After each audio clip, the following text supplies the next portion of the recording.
The last leaf. इस कहानी को ओ हेनरी ने लिखा और यह 1907 में लिखी गई। ओ हेनरी एक अमेरिकन राइटर थे। इस कहानी की शुरुआत होती है न्यूयॉर्क सिटी में एक ग्रीनविच विलेज नाम की जगह से। ये 20th सेंचुरी का शुरुआती समय था और यह इलाका बहुत ही उलझा हुआ सा है और आर्टिस्ट लोगों के लिए यहाँ का एनवायरनमेंट बहुत ही अच्छा है। इस कहानी में दो लड़कियाँ हैं, सू और जानसी। ये दोनों आर्टिस्ट गर्ल हैं। इन दोनों की एक रेस्टोरेंट में मुलाकात होती है। इन दोनों का आर्ट को लेकर टेस्ट भी सेम ही है। तो ये दोनों लड़कियां तय करती हैं कि हम दोनों एक साथ ही रहेंगी और अपना काम करेंगी। ये दोनों अपने स्टूडियो में रहती हैं, एक बिल्डिंग में ये रूम लेकर रहती हैं। उसी रूम को ये अपना स्टूडियो बनाती हैं।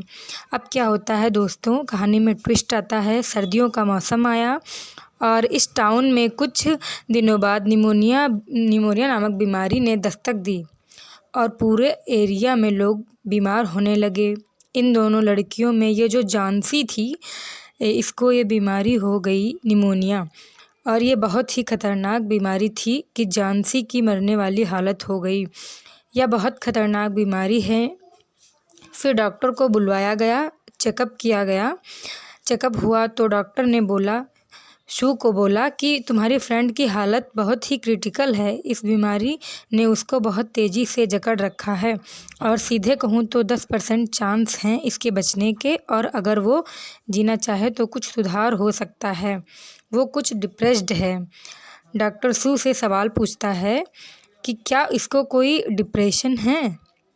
तो जानती हो तो तुमको कुछ पता हो तो बताओ, किस चीज़ से ये परेशान है, डिप्रेस्ड है, तुम्हें कुछ पता है?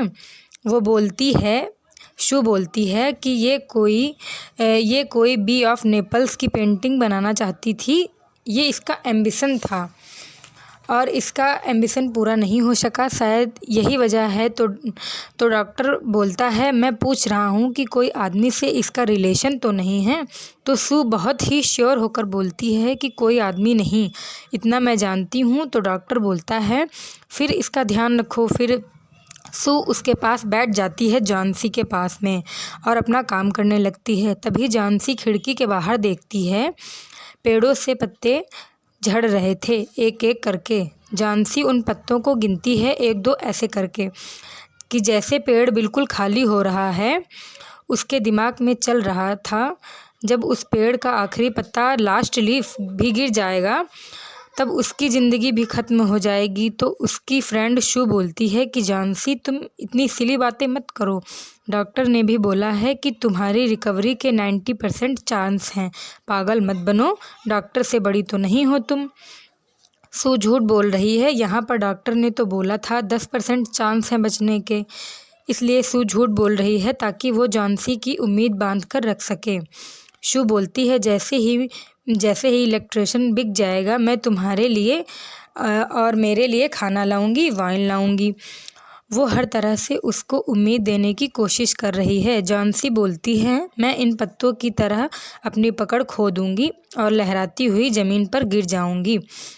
ये शू क्या करती है, इनके रूम के नीचे एक बूढ़ा एल्कोहलिक रहता है।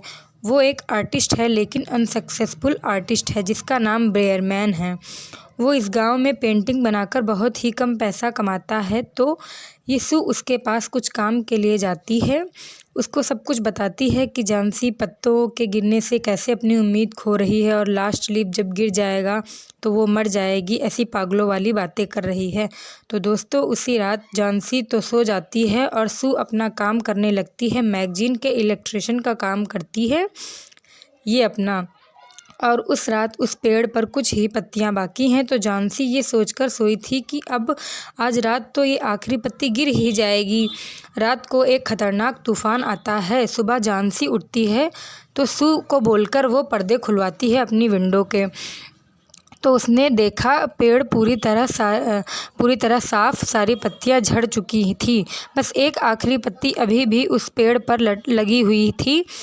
जैसे वो पत्ती उस पेड़ को छोड़ना ही नहीं चाहती थी। झांसी बड़ा हैरान थी और श्योर थी कि आज रात तो वो पत्ती गिर ही जाएगी और जब ये गिरेगी तो इसी के साथ मैं भी मर जाऊंगी।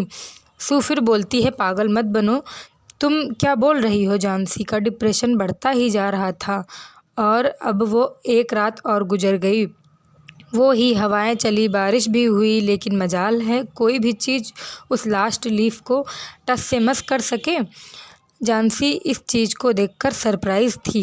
वो उठकर अपने बेड पर बैठ गई। उसने सूप मंगवाया और एक मिरर मंगवाया और वो सोचती है कि कुछ तो है जो इस लास्ट लीफ को गिरने से रोक रहा है। थोड़ा टाइम और गुजरा। झांसी ने अपनी बी ऑफ नेपल्स की पेंटिंग का जो एम्बिशन था उसको मेंशन किया। कहने का मतलब उसकी हालत के अब सुधरने के चांसेस बढ़ रहे थे और डॉक्टर भी आया और डॉक्टर ने बोला ये रिकवर हो रही है, इसके बचने के चांस बढ़ रहे हैं। डॉक्टर ने उन दोनों लड़कियों को ये भी बताया कि तुम्हारा जो पड़ोसी नीचे रहता था वो ओल्ड बेयरमैन, उसको भी निमोनिया हो गया है, उसको तो हॉस्पिटल ले जाना पड़ेगा। और अगले दिन पता चला बेयरमैन बच नहीं सका। चौकीदार को वो उसके रूम में बीमार सा मिला था। कपड़ों पे उसके पानी वगैरह लगा हुआ था। इसे पहचाना गया, शायद ये रात को तूफ़ान में बाहर गया था और उसके रूम में एक सीढ़ी मिली थी और पेंटिंग का कुछ सामान। शायद वो कोई पेंटिंग का काम कर रहा था उस तूफ़ानी रात में। दरअसल वो सीढ़ी लेकर आया और झांसी के कमरे की खिड़की के बाहर एक पत्ती की पेंटिंग बनाई अपने पेंटिंग के सामान से और इतनी रियल इमेज बनाई कि कोई पहचान ही नहीं सकता था कि वो असली पत्ती है या पेंटिंग। तभी झांसी को ताज्जुब हुआ था कि ये अकेली पत्ती कैसे बच गई। तूफ़ान आया, सारी पत्तियां झड़ गईं, लेकिन ये अकेली पत्ती कैसे बच गई।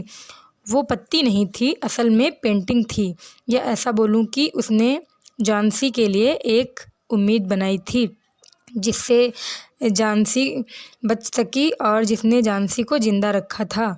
फिर सू बोलती है, वो बेयरमैन ऐसा मास्टरपीस बना गया जिससे किसी की जान बच सकी।